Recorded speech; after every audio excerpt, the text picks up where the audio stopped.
Bowden. Here. And Don may zoom in.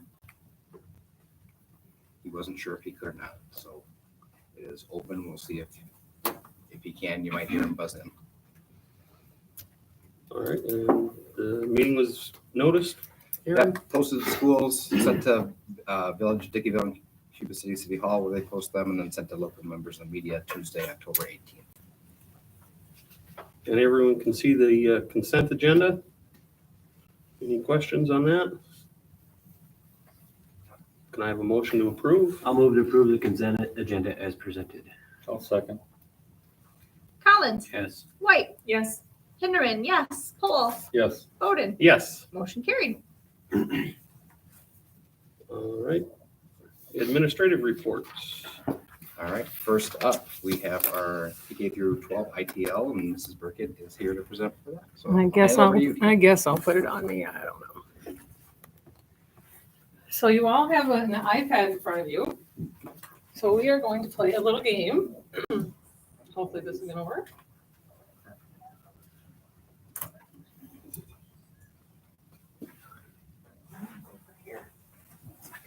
All righty. All right, so as you know, I'm library media specialist here. I do the 612. I do some things district-wide. Sharon and I like to do some where we bring games and something to engage students. So this would be one of the things that we have brought back to our teachers. It's called Kahoot. So what you're going to do, there's going to be questions that come up. So on your iPad, you're going to see colors and shapes. So there's going to be 4, and I think I have most questions are 4, some are 2. So you want to be quick and you want to be correct. So much pressure. So If you guys want to play, you can join. Game codes there. All righty. All right. do you have the sound on? Do you want the sound on? You have to have the sound. Oh, we got to have You the need sound.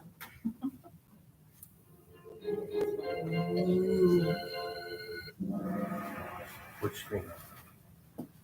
All right. So this is the K-12 ITL curriculum. Your first question. Oh, there we go. First question is ITL stands for. Oh, Yep. up there. I teach language, information and technology literacy, intelligence while teaching literacy in a techie language. So you were clicking on the correct color. Or if you don't know colors, do the shapes.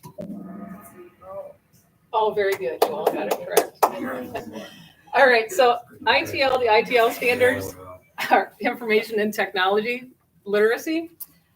Used to be years and years ago when we didn't have a whole lot of technology. So as a librarian, you did information standards, basically. That was kind of before my time. When I got my degree, they really were pushing the technology and not as much of the library. But it used to be you would have your library standards. Now we have the ITL standards.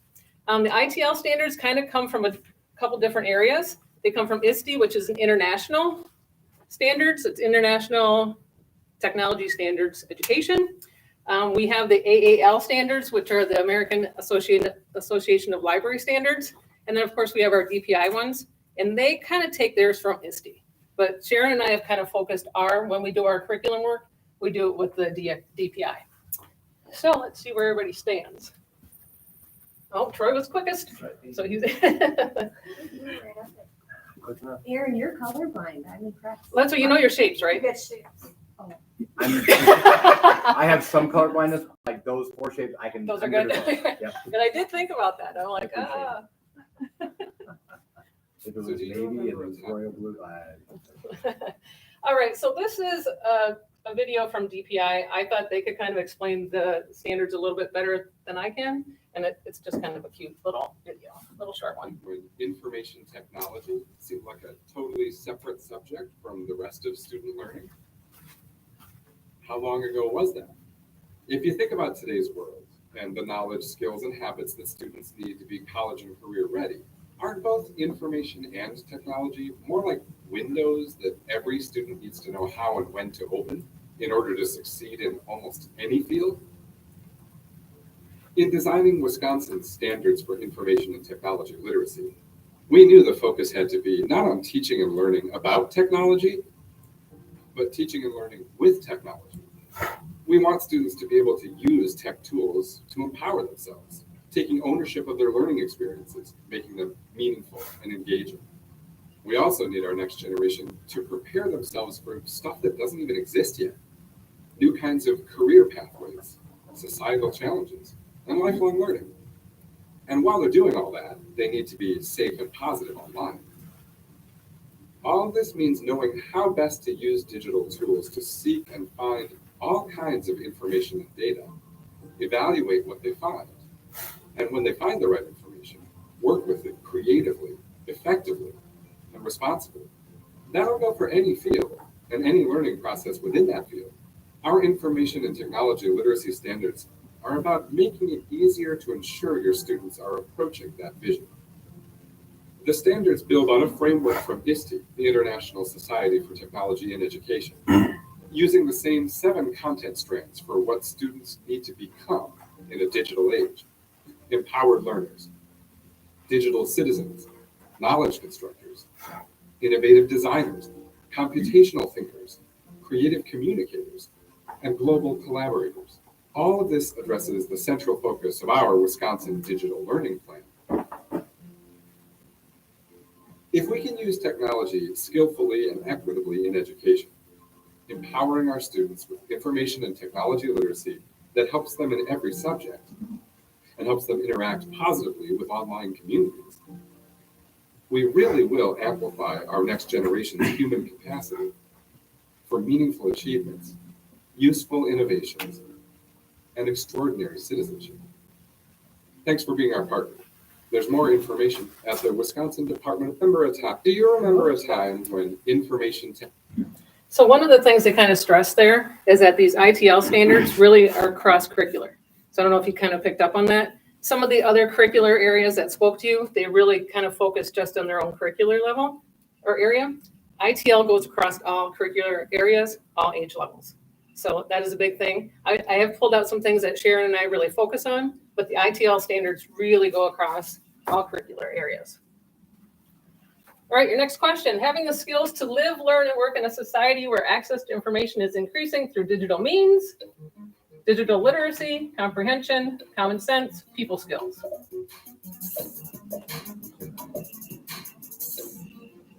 Is that a question? Yeah, what is that definition? Very good. All right. I would like it to be common sense, but as we all know, that doesn't work. So digital literacy is what this whole thing is kind of encompassing. So when you think of literacy, you might think of reading and writing, but literacy is really having a knowledge base of some concept. So digital literacy is we're trying to teach our kids to be good digital users across all areas, all age levels. Oh, Troy stayed in the lead there. I think he got the answers in advance. Well, credit. All right, one of the things that the ITL standards really go is we're trying to make our kids future ready. So we want, when they leave Cuba City, we want them to be ready to function in the real world. So these are some of the things that future employers are looking for. We want them to be able to research and know what they can use and what they can't use for research and how to research. Being familiar with different with different platforms. Being familiar with different types of technology. You know, like I gave Chuck an iPad and he wasn't very excited about that. But we want our kids to be able to use all kinds of different things.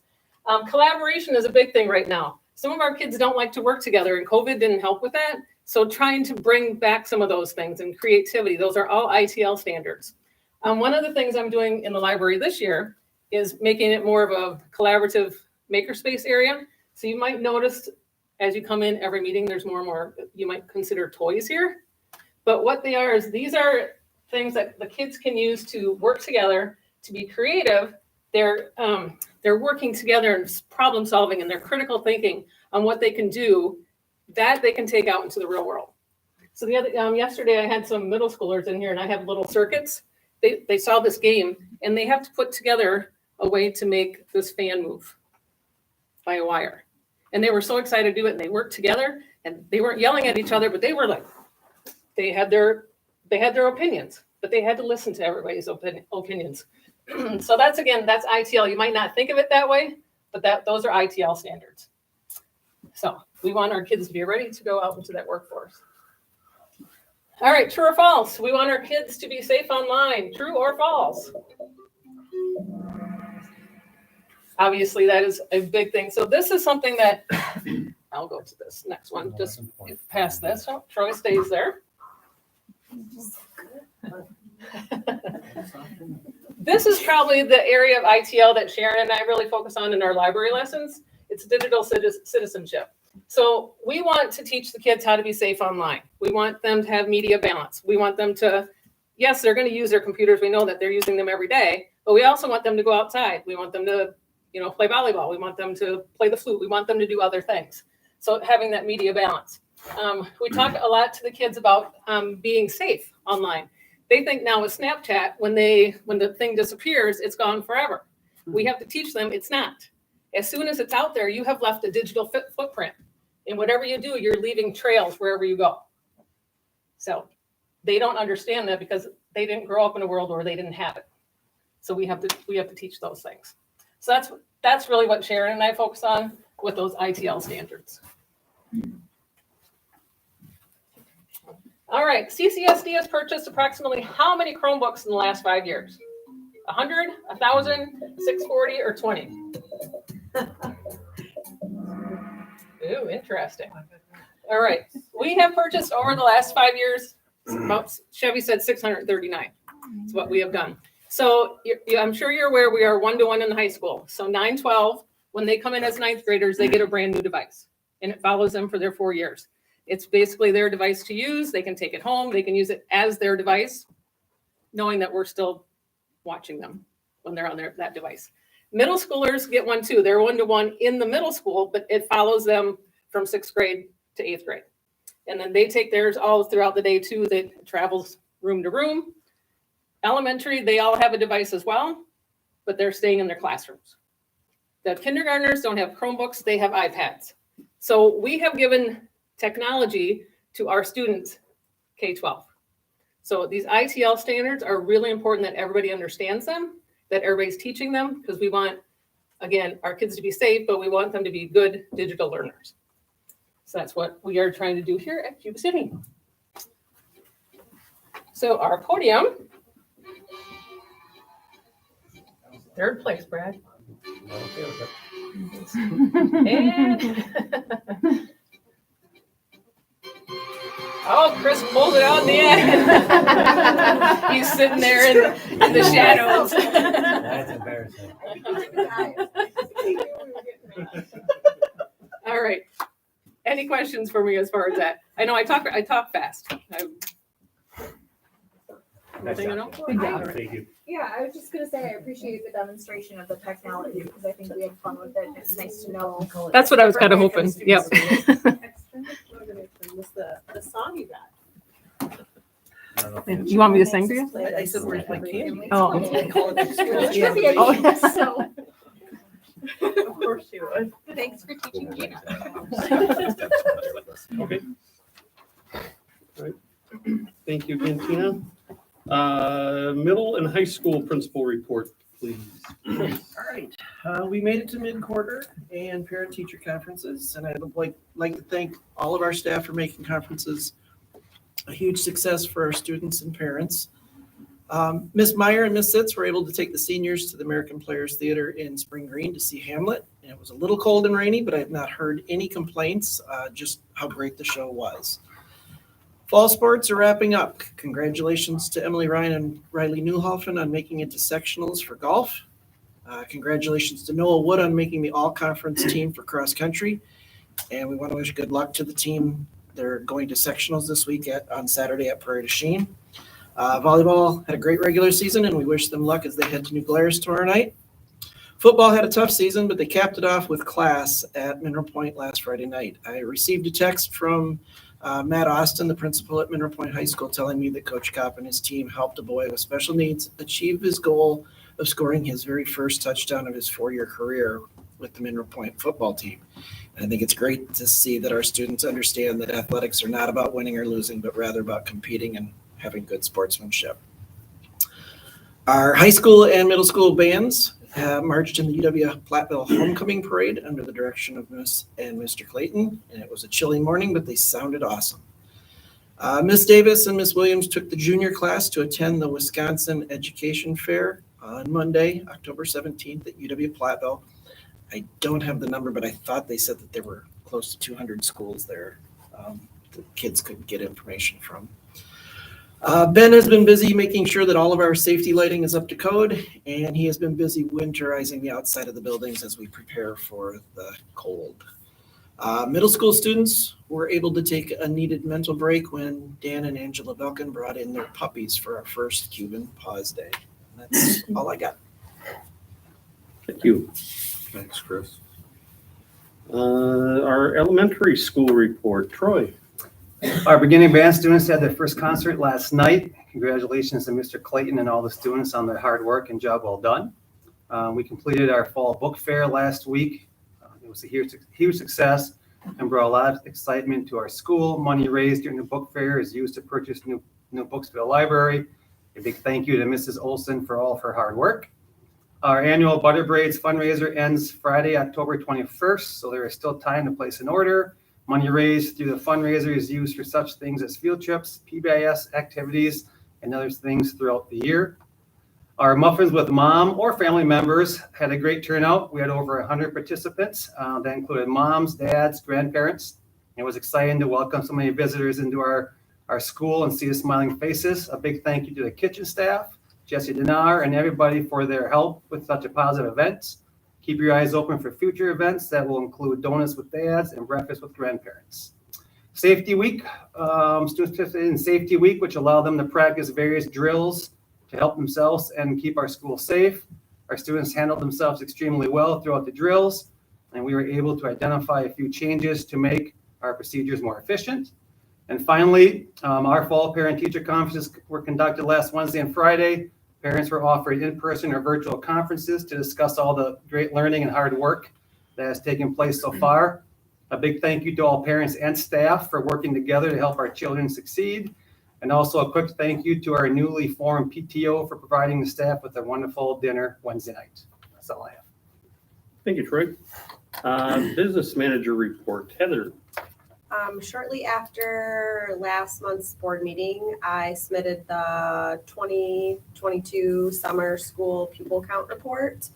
And Pam Tranel also submitted the finalized September 3rd Friday count. Keep in mind that both of those reports, data from those reports flow into our revenue limit worksheet, which we received the final revenue limit worksheet last Friday from DPI.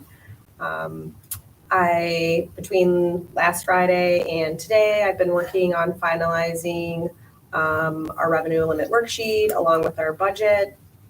I'm also preparing all the documents for our annual meeting that I will be presenting at next Monday's meeting. Also working to get all the election materials out to clerks for the November 8th election. And that's all I have. Thank you, Heather. And the superintendent's report, Aaron. As many of you know, we spent a lot of time this past month working on referendum communication at many of our communities in Keeler, Dickeyville, and Cuba City. October is National Principals Month, so I'd like to thank our two principals for the work that they do every day. And it was actually school board recognition, October 6th through the 12th this year. So I want to thank all of you for the important work that you do, and hopefully your spouses got a thank you in the mail as well. So that's all I have. Thank you. Public recognition, No one signed up. no one signed in, so we'll move on to discussion of the FEMA grant. Yep. Aaron. So we got word from our FEMA grant, Jordan Buss, he is our FEMA grant writer, and said that Royal School District, who applied 2 years ago and last year, received different information. They basically said 2 years ago, it's rejected, but you met all the qualifications. The next year they submitted the exact same thing. And it said you basically did not do something correct. Well, FEMA did not change any guidelines. So we were one of the 9 schools that had everything just like Royal. We didn't have it the year before where we were rejected for a valid reason, but there were 9 schools in Wisconsin. So the Wisconsin emergency system is encouraging all schools to reapply, use the same information, and see if we can get it this year. So I've sent Jordan a couple clarifying questions. He hasn't got back to me yet, but we'll get something on the calendar. I just wanted to hear from the board. What he said was, I'm going to submit the exact same application. If there is some additional work, if it's little, I'm not going to charge you. If it's a lot, we'll charge it at a daily or hourly rate. But he doesn't know yet because he hasn't heard from FEMA. So it seems like something that we could do. There's 2 things I want everybody to know. One is it could delay the final project, but if we're looking at possibly $6.5 million, which we could look down our list and identify other things that we could do, that might be worth having the project be a little, 6 months late. We've got to have all funds expended within 3 years, so it's got to fit it within that timeline. So it could delay things. In the grand scheme of things, is 6 months a big deal when we're talking about $6.5 million? Probably not. The other is they're suggesting that we have a flow-through entity, and that could either be the county. The county has a lot more steps, or the city. When they're basically 2 steps. And I have not talked with the city about that. The only cost to the city would be a one-time audit for federal dollars, which might be $2,000 or $3,000. Heather and I were assuming that's about what ours is for our ESSER dollars. But that would convert, a possibly existing gymnasium to a community shelter, which would be able to withstand an F5 tornado. So thoughts that you guys have about going through with this and working with the city possibly on that process?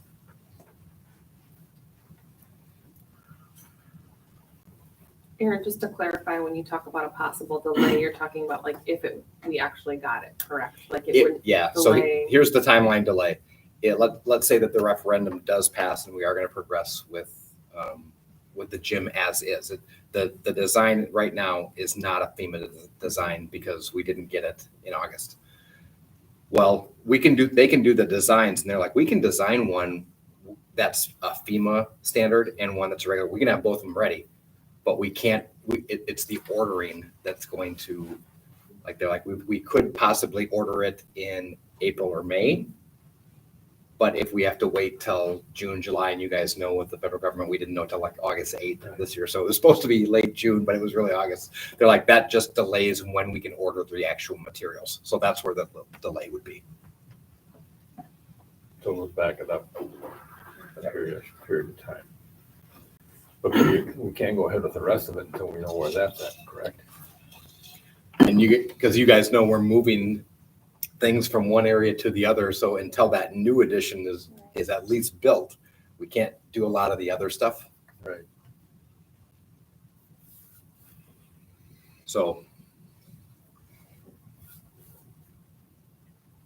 we're talking maybe 4 to 5 months for possible $6 million. that's if we're ordering the same supplies. The supply chain might be worse for those heavy duty Sure. materials for FEMA. That's probably why they gave me about 6 months. That's a rough estimate. Braided. So that would push the completion date back until about what, 20? It would have to be completed by the first semester of the 25, 26 school. That would be the latest that it would have to be completed. But again, all this is dependent on supply chain.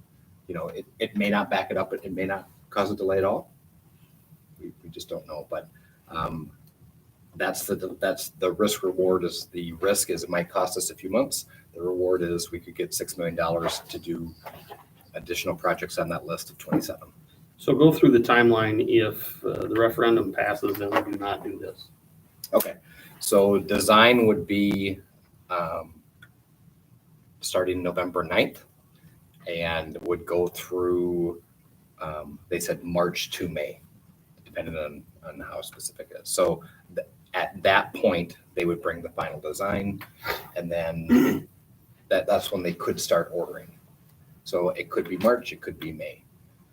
If we have to wait till the FEMA grant is dispersed. That could be August. I'm going to use August. That's probably more realistic. So it's now we can't order until August. So it could be March to August, or it could be, May to August. So if the design takes till March, how long is like putting it out for bid? Is that a month there? Is that what the May is, or? It's usually 6 weeks, isn't it? I'm trying to remember what they told me that time. When I said it could be I think it's right around 6 6 weeks. weeks. I Yeah. want to say with the 2017 that it was like late April, early May that we went in for bid day. So it would have been 6 weeks to 2 months. something Roughly like that. 6 weeks.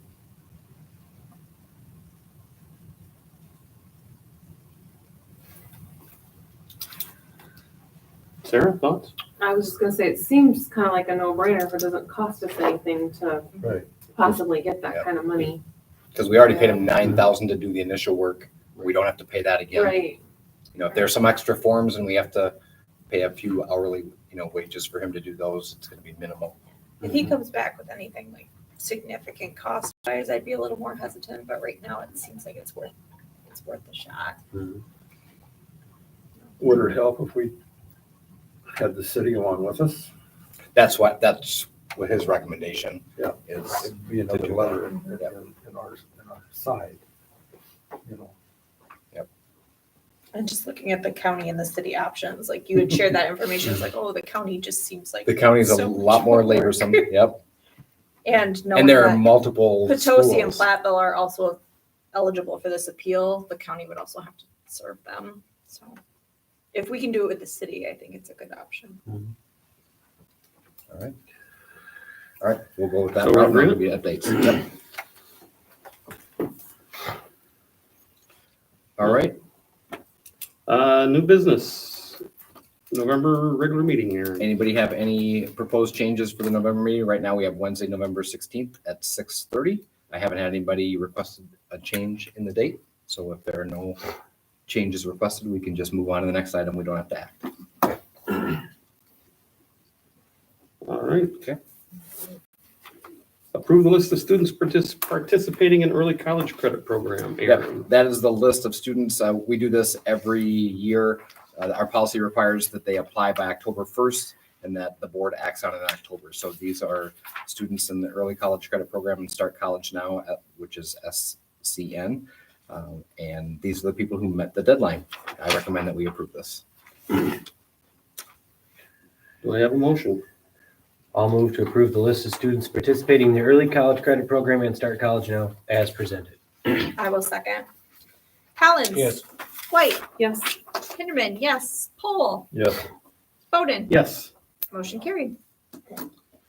Approve overnight trip to Wisconsin Dells for boys basketball teams. Aaron. Yep, this year, just like last year, the boys will start their season with a Thanksgiving tournament.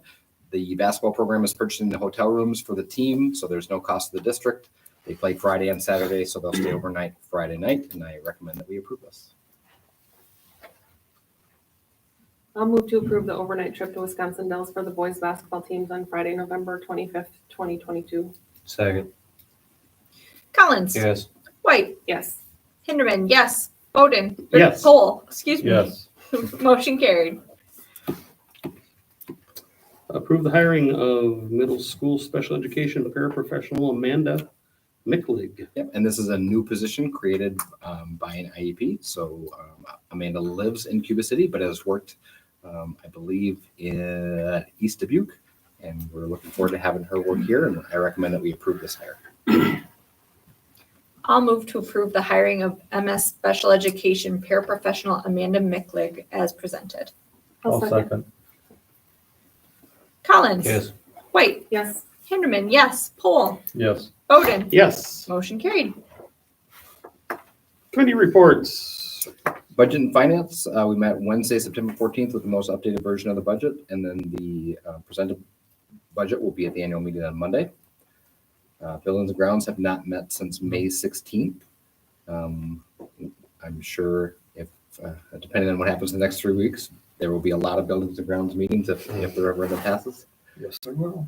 Communication review, strategic planning, we've been doing those mostly as special board meetings all together. curriculum and instruction assessment. So we started up again tonight or last month with the regular spots. I believe we've gone all the way through the cycle now, right, Stacy? Yeah. So we'll start up again probably next September for those.